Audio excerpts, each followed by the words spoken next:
Hello, Tom Lavecchia here with a very special edition of the New Theory podcast. Today I'm going to do a monologue, something different. I'm going to talk about Barstool Sports, a $550 million mistake, and as to why David Portnoy buying it back for a dollar was a categorical mistake. So before I get in, let me get at some disclosures. I do own some Penn stock in between 2,500, greater than 2,500, but less than 10,000.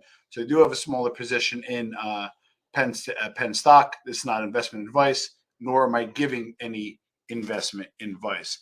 But with that being said, I want to go over why I personally feel Barstool Sports and for David Portnoy buying back for a dollar was an absolute terrible deal. So back in 2020, Penn National Gaming essentially bought Barstool for $550 million. This was huge for Portnoy, putting him in the stratosphere. At that point, he owned 36% of the digital media company, had a huge loyal following, but then in just 3 years sold it back for $1. This is a huge reversal for Portnoy, and it raises a number of questions about kind of what we call the wisdom of the original sale, what went wrong, and what does it mean for the future of Dave Portnoy, as well as Barstool Sports. There are a number of reasons why the sale for a dollar was a bad decision. Okay, so first, it represents a huge loss of value for the company. Barstool at one point was valued at roughly over $500 million, $550 million to be exact, and now it's being sold for a dollar. Well, what does that tell you? Investors lost confidence in Barstool's future and its prospects. They don't just give something away for nothing if it has value. The second thing was, and Dave Portnoy is a smart guy, much smarter than me, much richer than me, but he knows this. He was probably better off getting a richer group of friends and buying it back for, let's say it's worth $100 million or 10x of EBITDA. He was better off buying it back at a higher value, and I'll get into that in a minute, why that would have been a better play. So, for example, we bought it for, let's say, 10x of EBITDA. Maybe it's worth $100 million. Would have been a better play, but he didn't. He bought it for a dollar, essentially devaluing the company. Second, the sale also will likely lead to a decline in Barstool's content quality. Anybody in the content game knows, especially at that level, producing content is very expensive, and it's also very hard to monetize. Remember, they set up shop in New York. They also set up shop in Chicago. And they also have a lot of overhead, which is much greater than they had prior to David leaving the company. And then on top of that, he's got to spend some time in Florida for tax purposes. I'm a admitted story. This is not a hit piece. I'm just spitting facts. And this is something that, again, is going to bite Dave Portnoy in the butt. And I'll get to that also in a second. So now lesser content's expensive. And when he was in control of Barstool, he was able to create kind of a unique environment. It was irreverent. It appeared to a larger audience. Now it's kind of unclear. Can he kind of maintain that level of quality now that he's no longer answerable to shareholders? It's a private company, but he also has to spend, for tax purposes, 180 days in Florida. But he also needs to steer the ship in NYC and Chicago. And we all know, and very recently we know, at Barstool, when the cat is gone, the mice will play. Now, Erica Ayers, she's a fantastic operator. She's a fantastic CEO, but she's not the driver behind the contact machine David is. So what is he going to do? He's going to have to spend more time in New York, maybe giving up $30-40 million in taxable income, or he's got to have to spend more time in Florida, but not really steer the ship as well as he needs to. And moving it down to Florida will be a bigger expense as a private company, which brings my next point. Third point is, it's going to make the sale will make it very difficult for Barstool to grow. It's privately held, so what's going to happen is he's going to want to do new projects. Now Erica's going to look at the P&L. They're not going to have, Daddy Penn as a backdrop to backfill any overages or underfunded projects. They're going to have to self-fund. They may be running at a loss, which goes back to what I said earlier. He may have to raise money. He's now privately held. It has a low valuation, and it's a terrible time to borrow, which will limit the company's ability to compete with larger rivals like ESPN and Fox Sports. So now he may get into a serious cash crunch, which will lead to unfavorable debt, especially when it's time to a terrible time to borrow money, considering the interest rate environment.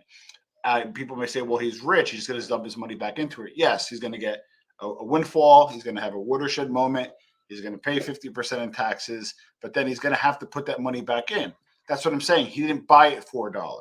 He's going to have to put his money back in or raise money unfavorably in order to keep the ship afloat. It's a loss of value, decline in value, content quality, and which is going to present a huge barrier to growth. It's not the same Barstool. It's not the same environment. Portnoy may have gotten a good deal on the price, but he's paying a much higher price in the long run. Some people may ask what went wrong, right? As a digital marketer, I have a small publication. I actually have two of them, and very small compared to Barstool Sports, but I knew why Penn bought them. They wanted to lower their acquisition cost for bettors, and they wanted to reach a wider audience, right? But there was a number of controversies, allegations of sexism, racism, which I believe are unfounded. I'm a Dave Portnoy follower. If I believe them to be true, I would not follow him. But it did hurt Barstool's reputation overall. It made it more difficulty for the company to attract new advertisers, especially now in this whole ESG environment, which I'll do a separate show on. Number two, the betting marketplace is increasingly crowded. Penn cannot crack 5% at any point. They're competing with DraftKings, FanDuel. They have relationships that acquire clients and bettors for less and spend millions of dollars in marketing. And then the third, Penn National took a huge hit in stock. So, the high point, I think, was at like 160. And then as of today, it's trading at 23.58. So basically, whatever it was prior to the acquisition, it's actually even a little lower now, wasting a lot of time and a lot of money for Penn Gaming. On top of it, they took an $850 million write-down rather than sell it back to Dave Portnoy. Again, that's just kind of corporate getting money back on taxes. They took $850 million off of us, $550 million probably because of goodwill and other investments. I don't know the particulars behind that. And also under this new deal, there's a lot of covenants that Portnoy will have to follow. One, I don't believe he can get back into the gambling space. I don't believe he can accept revenue from gambling companies, which is a big part of the spend in that area. And then lastly, if and when he does sell, he'll have to give up 50% of the revenue back to Penn. So this was not free. This was not without any debt or any obligation or any back-end deal, which again further illustrates why it's a back-end deal. Well, what does the future hold for Barstool? Well, it's very unclear. It's now privately held, so he's got to have a lot more latitude on content, but it's going to be hard to track performance. And there's going to be a lot of challenges in the coming years. The company needs to find a way to regain its reputation to attract new advertisers. I will tell you this, and I could corroborate this with a former Barstool employee. I tried multiple times I do media buys for some of our clients. I try to buy media space multiple times through Barstool employees, through the website, through other means to try to reach a sales department. They never got back to me. So what do? We had to go elsewhere. So their sales machine, I believe, has been falling off, and I don't see it getting better anytime soon. And they're going to have a challenge getting advertisers on inbound, let alone they're not even responding to me, somebody who is looking to spend good money with them. But they could grow. It is possible they're going to get the way out of it. If anybody's going to do it, it's going to be Dave Portnoy. I'm a huge Dave Portnoy fan. I don't know if he's going to see this. If he does, Dave, I'm a huge fan. I believe in what you're doing. I do believe you can turn it around. But the purpose of this, and I'm open to a debate or a fruitful discussion, and we could have a dynamic disagreement. But at this point, I feel that the Barstool Sports sale for $1 was a bad decision for Dave Portnoy. It represents a huge loss of value for the company. As I said, it's going to be an issue with quality of the content. You're going to see a decline there, in my opinion, and he's got a lot of issues and barriers for growth. So it's unclear what the future holds for Barstool, but it's likely the company will face some challenge in the coming years. What do you think? Drop your comments below.